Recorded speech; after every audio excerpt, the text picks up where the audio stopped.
vemos es mínimo en cuanto a toda la población estudiada, ¿verdad? Entonces se sigue indicando. Todos los fármacos tienen sus reacciones adversas. Todos tienen, ¿sí? Pero no digo em relação a los arcanos solamente. Eu hablo porque usted habló que la hidroclorotiazida de forma contínua vai afetar o sistema renin-angiotensina-aldosterona. Va a estimular, sí. Sim. Por outro lado, ela desencadeia também outros fatores que, associados aos arcanos de forma crônica, seria pior, não? Ou tirava a hidroclorotiazida e deixava só los arcanos. Pero tu hidrocloro potencia el efecto de tu losartana y tu losartán es de tu hidrocloro. Ahí está el tema. Si vos solamente usas losartán, muchas veces el paciente no logramos con él mantener la tensión arterial esperada. Y es mejor asociar con una hidrocloro que asociar, por ejemplo, con un beta bloqueante, que el paciente no necesita un beta bloqueante, ¿sí? O un calcio antagonista, o un vasodilatador directo, ¿sí? Se pone siempre el fármaco en una balanza de riesgo-beneficio. Eso nomás es lo que hacemos, ¿sí? Edimar.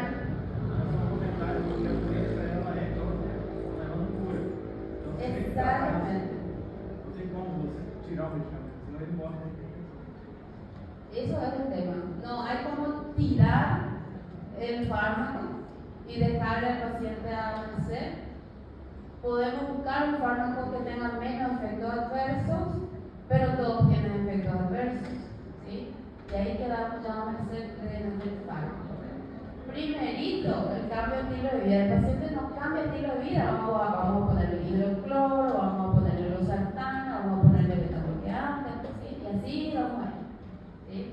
Ese es el problema. ¿Alguna duda más?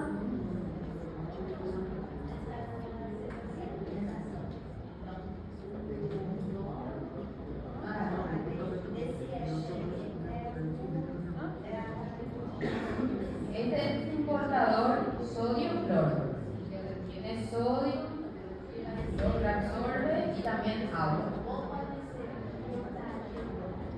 Clorpepridona, hidroclorotiazida. Ahí está la clorotiazida nomás también. Muchos fármacos son, ¿sí? Así es. Exactamente. Estos son los tiazídicos, estos. ¿Sí?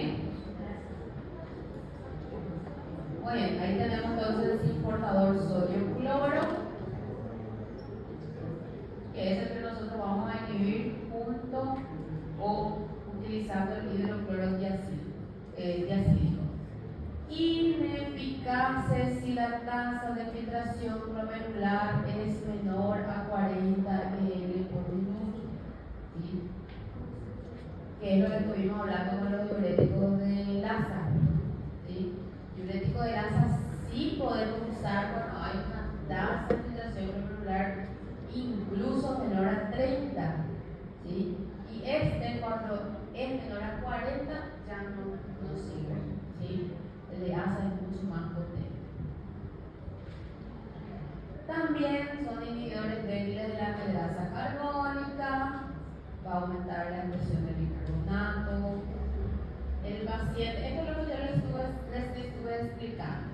El paciente va a orinar más, el paciente pierde volumen, el cuerpo entonces emplea mecanismos compensatorios, activa el sistema renina, angiotensina, aldosterona, se reabsorbe más sodio y eventualmente se neutraliza el efecto de bajar la pH. Se aumenta la resistencia vascular por acumulación de la angiotensina y vamos a tender a aumentar entonces la tensión del paciente. Y a los meses, como dice acá, vamos a perder la excitabilidad de las células, vamos a tener una vasodilatación mantenida y vamos a empeorar todo esto. Lo que me dijo una compañera en otra clase, yo pensaba pensaba que la contracción de los vasos siempre era malo. Y no, es un mecanismo de regulación, tanto la vasoconstricción como la vasodilatación. Si se pierde la vasodilatación o siempre está contraído la arteria, es malo. Y si siempre está dilatado, también es malo. ¿Sí? Los dos son malos. ¿Sí? Entonces, en este caso, los diacídicos son los utilizados de forma más crónica y es donde podemos ver los mecanismos de equilibrio, ¿cómo se llama? De respuesta, de recompensa, de rebobinado que ellos tienen, ¿sí? Mecanismos compensatorios. Aquí tenemos un poquitito de la farmacocinética. Generalmente tienen también vida media corta, la clortalidona tiene una vida media un poco más larga y la mayoría se eliminan también por vía renal. Tienen alta afinidad por la proteína plasmática, la hidroclorotiazida tiene biodisponibilidad oral, pero igual tienen alta unión a proteína plasmática, ¿sí? Son entre 80 y 90%. Entonces, aquellos fármacos que también tienen alta afinidad a proteína van a ser capaces de desplazarlos, ¿sí? Porque tienen afinidad. ¿Cuáles son los fármacos que ya hemos visto que son muy afinados a proteínas plasmáticas? Y ya hemos visto el fármaco 1. AINES y... ¿Qué vimos el fármaco 1? AINES y glucocorticoides. Exactamente, que justamente son los que más se utilizan, los que el paciente más utiliza día a día, ¿verdad? Siempre tienen AINES ahí del bolsoncito o un corticoide ahí del bolsoncito, ¿verdad? Bueno, lo que más utilizamos es la hidrocloro en realidad, 12.5 hasta 50 miligramos podemos utilizar en un día, ¿sí? Y como dijo el compañero, ya viene asociado la mayoría de las veces con un antihipertensivo, que generalmente es un inhibidor del sistema renina-angiotensina. Yo no les voy a preguntar dosis a ustedes, ¿sí? No les voy a preguntar las dosis, porque las dosis nosotros las aprendemos realmente cuando ya estamos estudiando la patología con el fármaco y su dosificación directa, ¿sí? Y podemos sí aprenderlo a grandes rasgos, pero en el examen no les voy a pedir dosis, ¿sí? ¿Está bien? ¿Qué les voy a pedir en el examen? Mecanismo de acción, sí o sí. Les puedo pedir las reacciones adversas, ¿sí? Les puedo pedir interacción, que citen los fármacos, ¿sí? Pero principalmente todo lo que implica utilizar ese fármaco. Antes que preguntar de farmacocinética o dosis ya directamente, ¿sí? Muy bien, aquí tenemos también el estudio que ya les mencioné, que dice que la hidroclorotiazida es menos potente que la clortalidona, pero que es la que más utilizamos, ¿sí? Y tenemos aquí los efectos adversos. Como estamos utilizando por un periodo largo de tiempo y dependiendo de la dosis, siempre las reacciones adversas son dosis dependientes siempre, ¿sí? Y también del tiempo de duración del tratamiento. Entonces puede aparecer hiponatremia, depresión de volumen, ¿sí? A veces dosificamos un poquito más al paciente y podemos ver que está perdiendo más volumen de lo necesario, ¿sí? Le puede llevar a una hipotensión incluso, ¿sí? Los efectos metabólicos que ya hemos visto, que son el aumento de la glucemia, el aumento de los lípidos, por alteración del metabolismo de las grasas, por inducir a una resistencia a la acción de la insulina. Podemos tener una hiperuricemia en realidad. Acá van a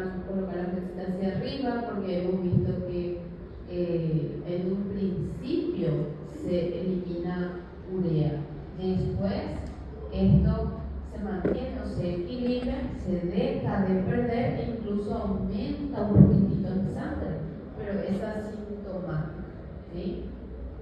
Hipocalemia, ¿qué significa hipocalemia? Baixo de potasio. Muy bien. Esto también ocurre con diurético de asa. Sim, porque ele impede que reabsorba só o potássio do estômago. Sí. Y la hipercalcemia,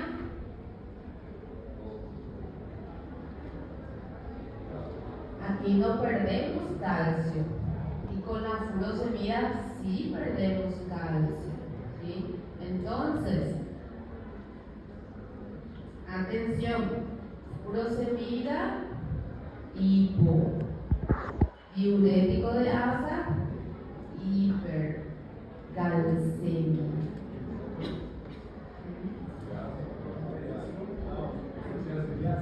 Y así digo. ¿Y qué yo dije? Yasa. Ah, perdón. Yo ya estoy así. Espera un momento. Café, sí. Reorinando.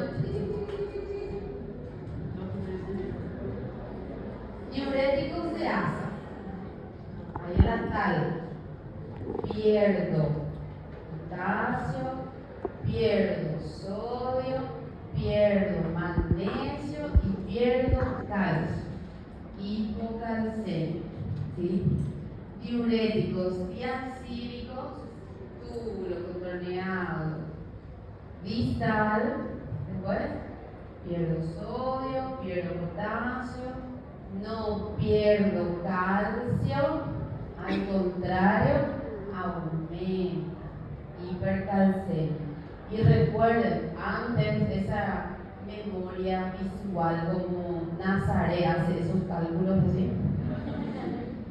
Recuerden todo ese proceso ultrafiltrado, todos esos canales, el cambio de gradiente, de cotransportador de voltaje, chuchuchucha de Charlie, ¿verdad? Entonces, todo esto implica eso también, ¿sí? Que es fisiología, ¿sí? Alcalosis metabólica, que es principalmente con uso de diurético por la pérdida de cloro, que es intensa también. Impotencia sexual por disminución del volumen, ¿sí? El flujo sanguíneo no llega a lo necesario, ¿sí? Y aparte que también se ha visto que altera la producción de testosterona porque inhibe inhibe al ciclo. Y por último, alergias. ¿Por qué las alergias? Porque son derivadas de las sulfonamias, de las sulfas. Por eso, yo la verdad que no he visto ningún paciente alérgico a la hidrocloro, ¿verdad? Todos. Nadie se me quejó del hidrocloro, ¿verdad? Alergia, estado hipersensibilidad, generalmente aparece con condensación de fluorito, con urticarias, esas cosas más. La tos es más con los ara o hiel, ¿sí? Más con hiel. Después vamos a ver por qué eso. Bien, interacciones, ya hablamos. Aires glucocorticoides, por la afinidad que van a tener ellos a proteínas plasmáticas, van a desplazar a mis diuréticos y estos se van a potencializar mucho más rápido, va a perder volumen el paciente, ¿sí? Entonces puede ser un poco peligroso. El diurético acumula litio. Hay pacientes que yo necesito utilizar litio, como en psiquiatría, porque nos utilizamos mucho litio, podemos generar una intoxicación al paciente.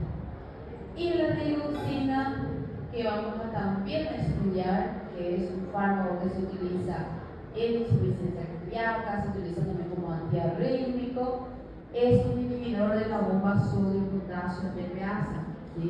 Va a estar compitiendo ahí por los canales de potasio, porque potasio no hay.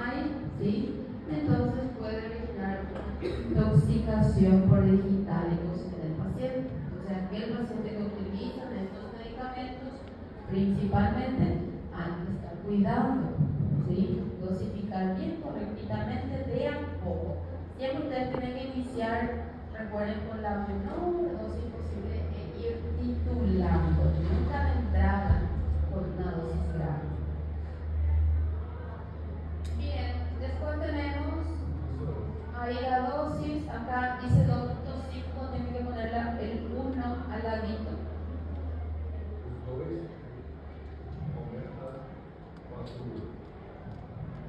Sí. Este va a ser crónico. Entonces puede sí producir depósitos de ácido, cristales de ácido úrico en el paciente y llevarlo a una gota. Más si tu paciente ya es propenso, ¿sí? Ahí es donde está el problema. Se suele utilizar como tratamiento monoterapia, solo solito, o combinado. En su mayoría se usa combinado para hipertensión arterial. Para alguna patología renal, por ejemplo, se utiliza solito. Ahora, para hipertensión arterial, que es lo que nos respecta ahora, tratamiento combinado. Recomendaciones dietéticas siempre, ¿qué es lo que le vamos a decir al paciente? Limitar su consumo de sodio, porque si él continúa comiendo mucha sal, se contrarresta el efecto del diurético, ¿verdad? Entonces, primera medida, ¿cuál es? Cambio en el estilo de vida.